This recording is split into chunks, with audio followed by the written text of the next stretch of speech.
Welcome back to The Breakdown with me, NLW. It's a daily podcast on macro, Bitcoin, and the big picture power shifts remaking our world. What's going on, guys? It is Sunday, June 15th, and that means it's time for Long Read Sunday. Before we get into that, however, if you're enjoying The Breakdown, please go subscribe to it, give it a rating, give it a review, or if you want to dive deeper into the conversation, come join us on the Breakers Discord. You can find a link in the show notes or go to bit.ly/breakdownpod. All right, friends. Today we are discussing what everyone got wrong about Circle. Circle has, of course, been an absolute bonanza since it IPO'd last week. It IPO'd at a price of 31, which was already a big markup of where it was going out, and it's currently sitting now at like $109 a share, even after the whole geopolitical upheaval of Friday's events with Israel and Iran. I've spent a bunch of time thinking about and talking about this recently with people, and I want to share some of that because I think it's instructive of where we are, both in terms of the market and in terms of crypto. But to anchor this, we're going to read an essay by Andy Baer, who leads research and product development of digital asset indices at CoinDesk. His piece is called Circle Goes Full Circle, and he's going to get a little bit into Circle-specific model. Andy writes, "By sheer luck, I had an opening bell media hit with NYSE TV this last Thursday, the day Circle listed as CRCL. The NYSE studio is upstairs at gallery level. I'd first visited the NYSE on the same gallery balcony as a boy with my dad. I remember getting the impression that IBM was a huge company that represented the future. Circle staff and guests filed in at 9:15, a much larger delegation than most bell ringings. Not only was the floor packed, but both galleries were full. As the applause started precisely at 9:29 to 9:30, everything else stopped.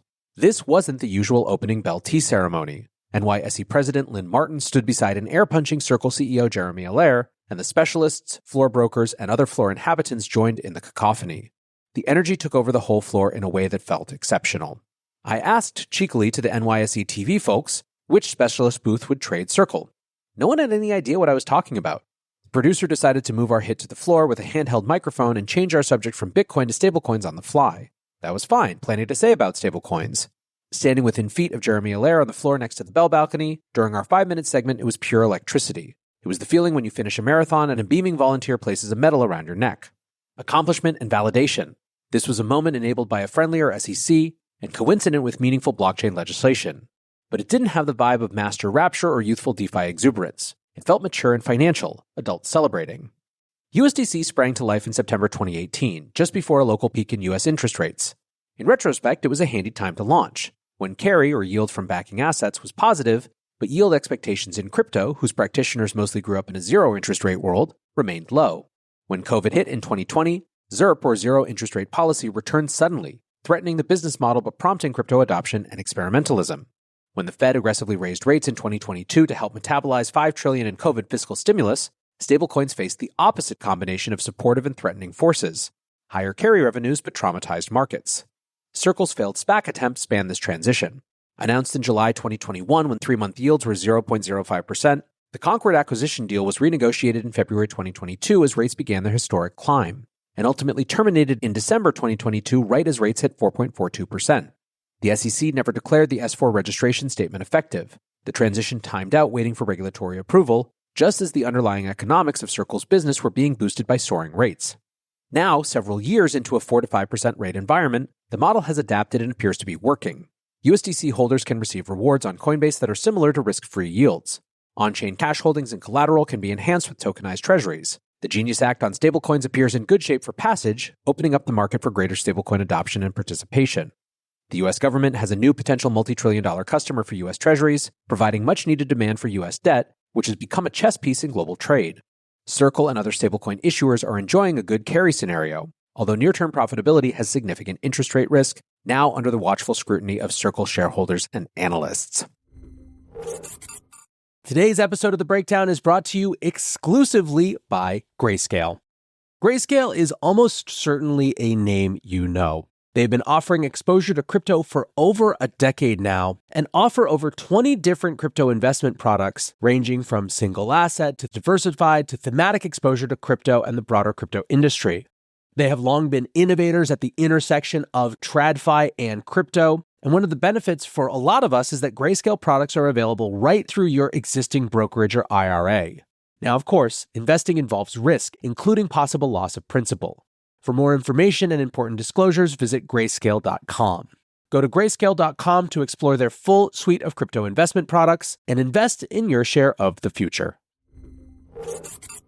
So here's what's interesting about this, and thank you to Andy for your piece, especially because I do think that the sentiment and the experience emotionally of being around these things is a really good thing to capture. So what's interesting to me about this analysis is that it's actually looking at Circle in specific business terms and understanding how interest rates might impact it. But as it turns out, that was exactly the wrong way to think about Circle. In the weeks and months leading up to the Circle IPO, there was a lot of question about whether it was even going to go off. When their financials came out, all of the conversation was about how it didn't look all that good. People couldn't help but compare them to Tether. They looked at how Coinbase was making so much in their deal. It looked like another example of why distribution was king, and some people didn't think that the IPO was even going to go off. Indeed, then we had rumors of a potential acquisition by Coinbase and Ripple at what we heard at the time would have been a $4 to $5 billion valuation. Now, outside of Circle itself, we also had questions of the appetite for IPOs in general. And where things started to shift for Circle was when eToro went public, seemingly suggesting that there was appetite for IPOs in general and crypto specifically. The other force moving back and forth rapidly for Circle between headwind and tailwind was, of course, progress on legislation. It seemed like it would be a slam dunk and the one thing that everyone could get together around. But then the Trump family's crypto behavior started to get in the way of that, and it looked like it wasn't going to happen for a little while.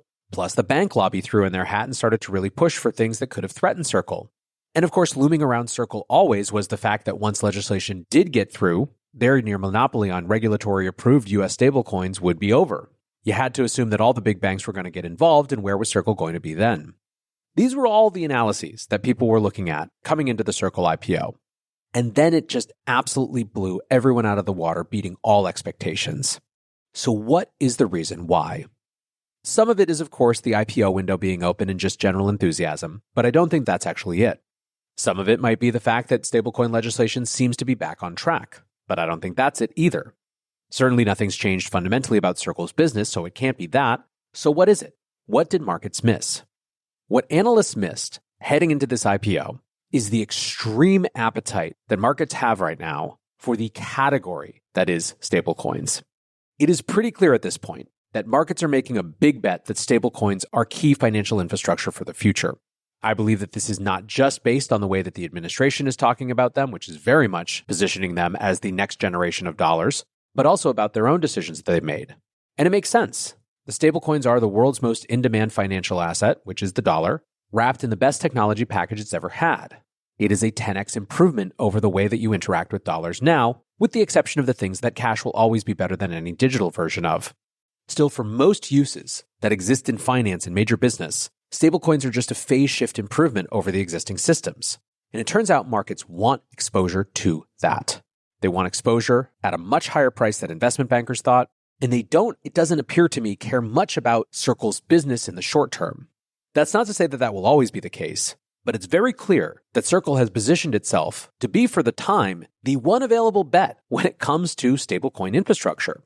And lest you think that they were just in the right time in the right place, as someone who has watched and interacted with and hosted webinars for Jeremy and the team at Circle for many, many years, this is the culmination of an extremely long period of very diligent planning.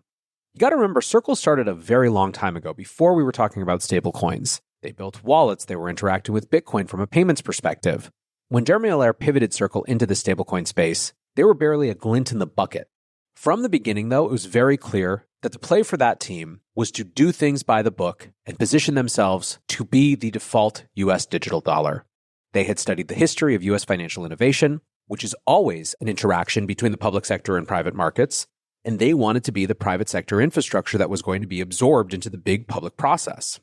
That is exactly the playbook that they have run and executed so well. Now, it's not been without struggle.